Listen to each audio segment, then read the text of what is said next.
Let's get back to work. Module 2, Session 2.2. Session 2.2 will cover the following content: understanding breadboards and using them to construct simple circuits. Subject outcome 1.12. Understanding transistors and using them in simple circuits.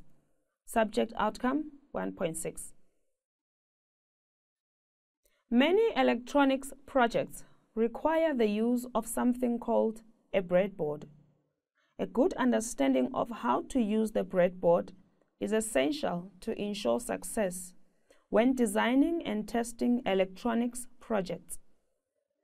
Understanding the use of breadboards is a requirement of Subject Outcome 1.12 of Topic 1 in ECDE Level 2. This tutorial will give you a basic introduction to breadboards and explain how to use them in beginner electronics projects. After this video, we will do a practical project that is designed to test your and your students' ability to use a breadboard. So, what is a breadboard and how do you use it? When you picture a breadboard, you probably think of a big piece of wood and a loaf of bread. This big piece of wood is exactly what was used years ago to construct electronic circuits, using electronic components, wires, and nails like the one shown here. Modern breadboards are designed using the same principle. They are also known as project boards or solderless boards. For those who are new to the world of electronics and circuits, breadboards are often the best place to start. There are many advantages to using a modern breadboard. An electronics breadboard does not require that components be soldered. They are great units for making temporary circuits if you aren't sure how a circuit will react under a given set of parameters. You can first build in on a breadboard to test it. Any errors made while constructing a circuit can be easily rectified.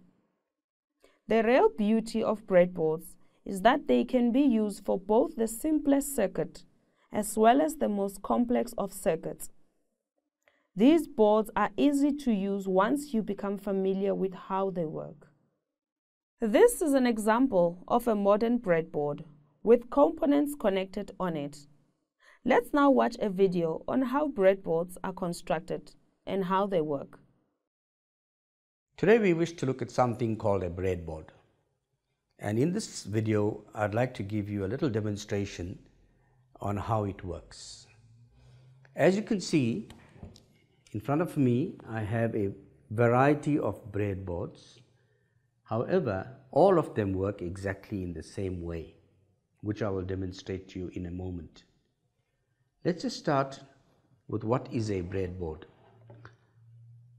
A breadboard is a means of connecting things together. For example, if I wanted to connect this LED,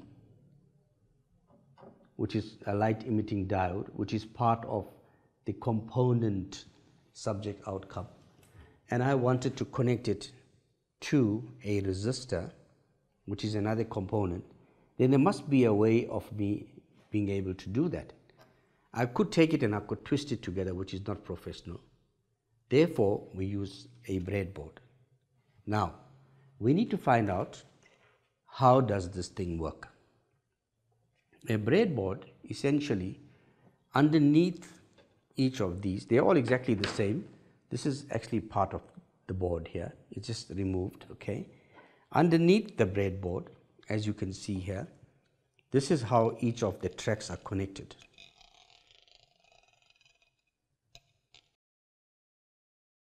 With each of these, all of them, the tracks are connected like so. So we'll just leave that one side. How does this breadboard work? Let's have a look. On the side here, you'll see a blue line, and then next to it you'll see a red line, and the same here, and the same there, and the same there. What does it mean? We'll talk about this board first, and then we'll go to this one, and then we'll go to some of the others. I've made myself a little tool called a buzzer. All it is, it's a buzzer here, 9-volt battery. Rather than trying to use a multimeter where you have to do something and then look at a multimeter, it distracts you. I made a buzzer so you can just simply hear how it works. Okay, you can see. So just to reiterate, a breadboard is a means to connect components together. So we need to know, we have a thorough understanding of how the breadboard works in order for us to do that. In my opinion, I think this should form the basis or the first lesson in your curriculum, in your teaching program, in your lesson plan, because it will be used throughout the year from level 2 to level 4, 3 years, for students to work with and to join components, etc. If I look at this first row here, I'm going to test my buzzer. That entry point or hole, whatever you like to call it, is joined to the next one, to the next one, next, next, next, next, and so forth, right through to the bottom. However, it's not joined to the row next door to it. As you can see, there's no sound coming through. Let's look at the next row. If I now put my one buzzer lead there and I come here, I should get a sound indicating that that entire row is making contact with each other, like so. I could go anywhere here and I should get a sound. These are called power rails. We have here little posts or entry points or little sockets. Our power supply, you'll see as we do projects, we fit them in here. You can see there's a little wire here. Conductor is a correct term. I've taken this, I've put it in the blue line. I could do that here, I could do that there, and I could do that there as well. So that I have at any given point in time a negative supply rail which I could tap off from anywhere. If I was doing a project here and I needed a negative supply rail, I could just take any one of these entry points and connect it. If I wanted a positive supply rail, I've now taken this red lead, as you can see here, and I've connected it onto this entire row here, so that if I needed to connect some sort of power to my project, I'd just take a plus from here, I'll take a minus from there. I have lots of entry points in which to work with. I could do the same. I could take wire from there, and join it all on here and here and here, but it will be superfluous because it will be too much. One side, two sides, we find is enough for us to work with. What about the holes in the middle? Each of these 5 holes, anywhere here, if you count, you'll see 1, 2, 3, 4, 5. They all make contact with each other, but they don't make contact with the row above or below. Let's have a look. So there I've got my entry point there. The next one should give me a buzz. There's it. And that, and that, and that. But if I go anywhere out of that circle, I'm not going to get any sound, because those are the only 5 that are connected to each other. What about the one above? Let's go there.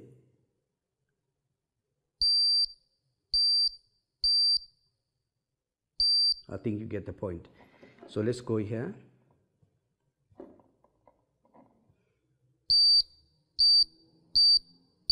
But I'll get no sound anywhere else. So with a breadboard, if you wanted to connect 2 points together, for example, if I wanted to connect one end of a resistor to one end of the LED, I need to use any one of those entry points, like so. It has to be on the same row. It has to be on the same row. Now they are joined to each other. So if I take my buzzer and I put it on the resistor, and I take my buzzer, the other lead, and I put it on the LED, it should give me a sound, meaning there's continuity. But if I go to the other side of the LED, I'm going to get nothing. So I'm only getting it through the component. Otherwise, it does not necessarily make contact. Okay, so let's just take that out for a moment like so. If I wanted to do that, but if I put my LED in the next row, I'm not going to get a sound, as you can see. So it's a very, very convenient way of joining components together, and it's a very convenient way of initially testing a circuit. So if I had a circuit that I wanted to develop or design or test or make, I could use a breadboard, make sure it works. If I need to change any component values or anything, I could easily remove it and put it back or change a value until the circuit's working 100%, and then I could use a piece of breadboard like so, and then I know the circuit works, and I'll show you how to use a breadboard a little later, and then how to connect it up on here, and then you have a permanent project. But you have to be careful. All breadboards are not the same. I'll give you an example. You've seen here, if I go to the top of that row, I will get a sound right at the bottom. Not all breadboards work like that, so you have to be cautious that you don't think it's a standard procedure. Have a look. I'm using my buzzer, and now you can see how convenient the buzzer is. I'm not getting anything. If I look at this breadboard, when I put my lead there and there of my buzzer, I got a sound, and here I'm getting nothing. Let's see why. The next one should give me sound. Let's see how far down we can go.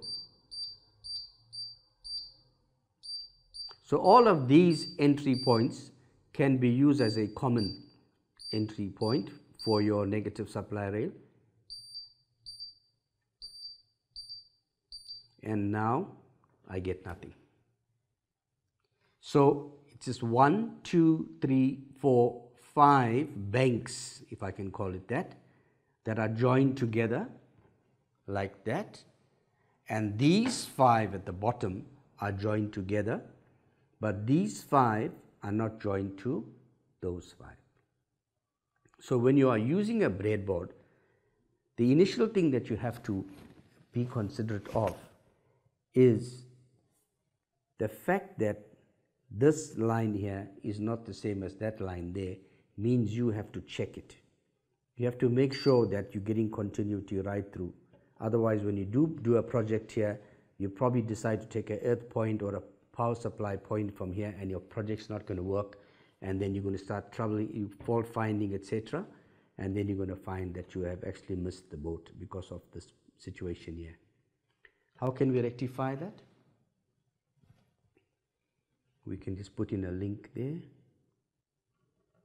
to extend that row. Just use this tool. This is a long nose pliers like we've discussed before, just to help me, and there we go. So now I've got a link in there. Before we put any more links, let's have a look and see whether we were successful. If I go to the top and now I go to the bottom, I should get a buzz. Here we go. What have I done? I've now made this row exactly the same as that row. So what have you learned from this is that not all breadboards are the same. Before we start working with the breadboard, we need to verify that these rows are all making contact. End of the video. We'll be right back.